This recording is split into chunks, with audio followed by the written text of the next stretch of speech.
Գյուրջան Կասկադ, հասանելի բնակարաններ 65 ամիս մարման ժամկետով։ Ֆաշիզմի դեմ պայքարը նույնն էր ինչ որ Օսմանյան Թուրքիայում կատարված ցեղասպանությունը, նույն գաղափարախոսությունն էր։ Այնպես որ այսօրվա օրը պետք է մենք միշտ հիշենք եւ միշտ պետք է դա առաջին հերթին գանք նրանց հիշատակը հարգելու։ Երկրորդը իհարկե այն որ մենք Շուշիի ազատագրումը եւ ընդհանրապես Արցախյան պատերազմում, Արցախյան ազգային ազատագրական պայքարում հայ ժողովուրդը միասնաբար կարողացավ հաղթանակի հասնել, սա այնքան թանկ արժե, որ մենք հիմա նույնպես պետք է այդ հիշողությունը պահպանենք եւ գործողություն անենք։ Իհարկե այս իշխանությունների օրոք այդպիսի բան չի լինում։ Մենք արդեն հասկանում ենք, ինքը վաղը պատրաստվում է Եվրոպայի օր նշել։ Ինչ է, որն է տարբերությունը։ Ամսի 9-ն է եղել հաղթանակի օրը։ Հիմա նա անցնում է իբր թե նոր, ուրեմն ես չգիտեմ ինչին է անցնում, այդ իրոք անհասկանալի է։ Եվ այս պայմաններում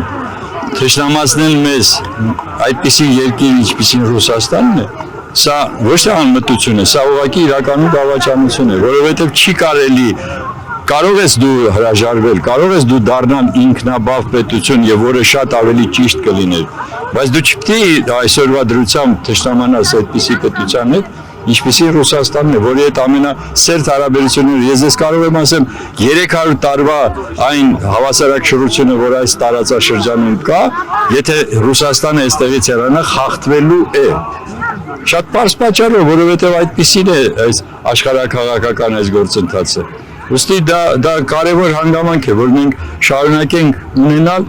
համահավասար եւ շատ փոխշահավետ հարաբերություններ։ Ոչ ոք չի ասում, որ գնանք դառնանք, չգիտեմ, նրանց ես իջեմ ստրուկը կամ ինչը, բայց դուք պարտավոր եք ունենալ այդպիսի փոխհարաբերություններ։ Եվ այս բողոքի նոտայից հետո, որը ուղղեց Ռուսաստանը կապված Զելենսկու հայտարարության նաև եվրոպական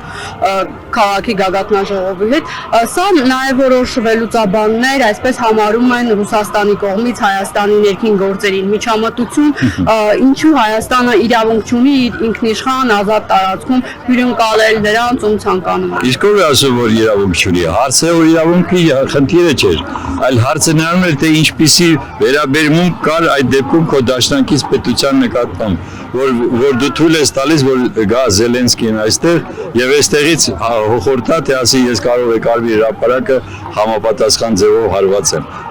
Սա է հարցը։ Եթե դուք ուզում եք լինել ինքնուրույն ինքնիշխան, հիանալի, շատ ավելի լավ, բայց այդ ինքնիշխանությունն էլ ունի իր սահմանները եւ իր էթիկան, ես կասեի։ Դրա մասին է խոսքը եւ Ռուսաստանը ճիշտ է ասում, դե դեպքում հրաժարվեք դաշնակից գաղափարից, դաշնակից կարգավիճակից, ինչ ուզում եք արեք։ Այդ պարագայում էլ իրենք կանեն այն ինչ որ իրենք են համարում իրենց համար շահավետ։ Ռուսաստանից նաև հայտարարություններ հնչեցին, որ Փաշինյանը շարունակում է երկու աթոռի վրա նստել։ Այս ձեր ասած համատեքստում է դա, այսինքն չէր կարող Փաշինյանը եւ Ռուսաստանի հետ պահպանել հարաբերություններ եւ Եվրոպայի։ Ինչ է նշանակում այս հայտարարությունը։ Ես նորից բարձ կրկնում եմ։ Խոսքը գնում է նրա մասին, որ եթե դուք ուզում եք վարեք ձեր ինքնուրույն քաղաքականությունը, բարի եղեք դա վարել, բայց մի ուղղեք այդ դեպքում ձեր քաղաքական քայլերը ընդդեմ ձեր դաշնակցի։ Սրա մասին է խոսքը։ Ունեցեք դրա համապատասխան համաձայնությունը, գնացեք նրանց հետ բանակցեք, բացատրեք, միգուցե այո, փոխկապակցված են այս հարաբերությունները եւ շատ հնարավոր է որ կարելի է ասել, թե գիտեք ինչ, որոշ բանը եվրոպացիները մեզ ավելի լավ կտրամադրեն, քան ասենք դուք։ Օրինակ եմ ասում։ Եվ այդ պարագայում խնդրեմ, մենք կարող ենք համարում։ Մենք ունենք ՍԵՊԱ-ի պայմանագիրը, չմոռանաք։ Եվ ոչ ոք է դրա մասին չի խոսել, հա։ Հա Եվրոպայի հետ ունենք մենք այդ փոխհարաբերությունները։ Բայց հիմա հարց է առաջ գալիս, այդ որ Եվրոպան է, եկեք մի հատ էլ հասկանանք, հա։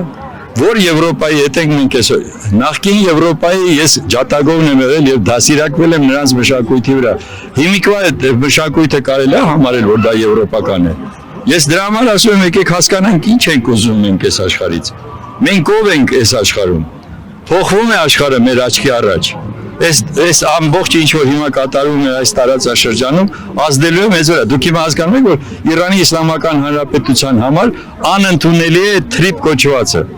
Ինչու՞։ Որովհետև Հայաստանի համար էլ պետք է անընդունելի լիներ, պարզ պատճառով։ Ինքը գալիս է այդ ճանապարհը մինչև Նախիջևան, վերջ։ Չի գալիս Երևան։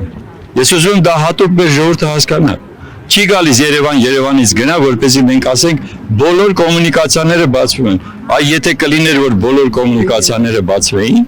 այդ պարագայում այո։ Իսկ հիմա մենք կանգնացենք այդպիսի մի դիտավորյալ քաղաքականություն է վարում այս տղան։ Եվ այս դիտավորյալի պատճառով մենք դժելու ենք։ Մենք կորուստներ ենք ունենում։ Սրա մասին է խոսքը։